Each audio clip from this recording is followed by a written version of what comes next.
Point number 2 is very very hurtful to me personally because నేను eliminate అయ్యే ఎపిసోడ్లోనే ఏదో విషయంలో నన్ను చూస్తూ చెప్పారు ఇది కూడా. సో ద థింగ్ ఇస్, నేను మీ అందరికీ తెలుసు సూపర్ సింగర్ లో నా ఫైనాన్షియల్ సిచ్యువేషన్ గురించి కానీ అంతా బయట పెట్టాను. సో దానివల్ల నేను కొన్ని వెడ్డింగ్ షోస్ అలాంటివి చేయాల్సి వచ్చింది. సో ఈ పాయింట్ మీద సార్ మాట్లాడారు.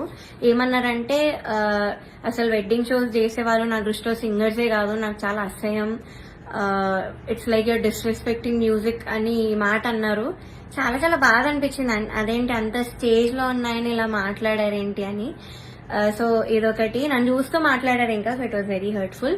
పాయింట్ నెంబర్ 3, సో థర్డ్ వచ్చిన వాళ్ళకి ఆయన 1 lakh ఇస్తా అని చెప్పారు. 4th ప్రైజ్ వాళ్ళకి మూవీలో సాంగ్ అండ్ 5th ప్రైజ్ వాళ్ళకి ఆయన గ్రూప్ లో చేర్చుకుంటామని చెప్పారు సార్.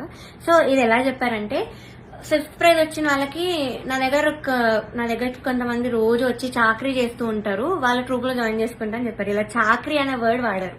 అంటే ఇది డిస్రెస్పెక్ట్ఫుల్ కాదా? So this was very very bad. అంటే అలా అనకూడదు, సింగర్స్ ఇలా చాకరీ చేసిపోతారు, దానిలో మిమ్మల్ని కూడా జాయిన్ చేసుకుంటారని ఇలా అన్నారు.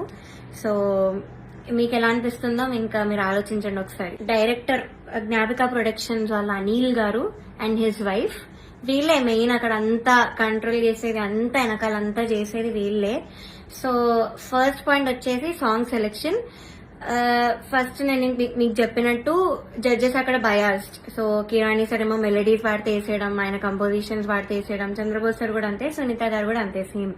సో ఇలా తెలిసేసరికి ఒక కంటెస్టెంట్ కి మాత్రం ఓన్లీ వాళ్ళ సాంగ్ దే ఇచ్చారు, మోస్ట్లీ వాళ్ళ సాంగ్ దే ఇచ్చారు ప్రతి రౌండ్ లో.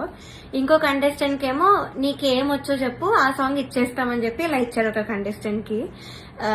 సెకండ్ పాయింట్, ఆ కంటెస్టెంట్ ఒక రోజు రాలేదు అనేసరికి అంతా షఫుల్ చేసేసి ఎపిసోడ్స్ అని ఏదేదో చేశారు. అండ్ అలాంటప్పుడు ఇంకెందుకు ఆడిషన్స్ పెట్టి అందరినీ తీసుకొని, ఎందుకు అసలు పార్వతి అంతమందిని తీసుకొని ఒక్క అమ్మాయితో చేయొచ్చు కదా సిల్వర్ జూబ్లీ సిరీస్ అని. సో అదొకటి.